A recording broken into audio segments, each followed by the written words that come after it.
جزئية ان انت تحس انه انت مع ناس ممكن تبقى مبسوط معاهم، الظروف جمعتك معاهم، ساكنين في كومباوند واحد، بتروحوا نادي واحد، كنتوا في كلية واحدة، كنتوا في شركة واحدة، المهم تحت مسمى شلة.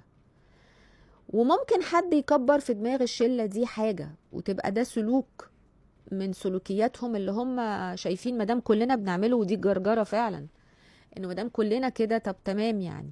بس هنا دي بقى مربط الفرس بتاع الحكايه كلها، انه هل بتنساق؟ اصل احنا لو بننساق عشان الجروب بيعمل الحاجه الفلانيه وهي غلط، يبقى احنا اهالينا ما عرفوش يربونا، يبقى احنا كده الناس اللي في البيت دي صرفت فلوسها غلط، علشان هم اساسا ربوا وكبروا وعلموا، والمدارس ادت دروس الدين. احنا الدين بنتعلمه فين؟ بنتعلمه في منطقتين، يا اما في الحصه بتاعت الدين في المدرسه، يا اما لما بتروح الجامع او بتروح الكنيسه بالانشطه المختلفه بتاعتهم. وده لازم يكون في الصغر علشان نطلع النبته دي صح. فلو انا في وسط الهوجه، في وسط مش هيحصل حاجه يعني، وبقيت كده، لا، يبقى في خلل كان حاصل في السن الصغير، خلل ما ثبتش الحاجات صح.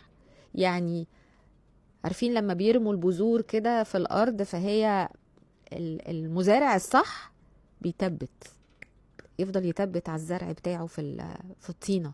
لما بشوفهم حتى في الحاجات اللي بيجيبوها زمان وانا صغيره، البرامج الزراعيه، يا اما يحفر بايده ويتبت، يا اما تلاقيه برجله بيدوس عشان البذور دي كلها. هي دي بقى التثبيته والاعاده عليها، فتبقى خلاص في الديفولت بتاعك، هو مش هينفع ولا حتى على سبيل الهزار. يعني في حاجات، يعني ما اعتقدش انه، ومش بتكلم في سلوكيات بقى اللي هم ناس بتعمل حاجة غلط اكستريم لا لا لا، انا بتكلم حتى على القشور البسيطة جدا. فكرة ان حد مثلا بيكذب في كارثة ممكن حد تاني يتأذي فيها، لازم يطلع صوت حق هنا. انت ازاي عملت كده؟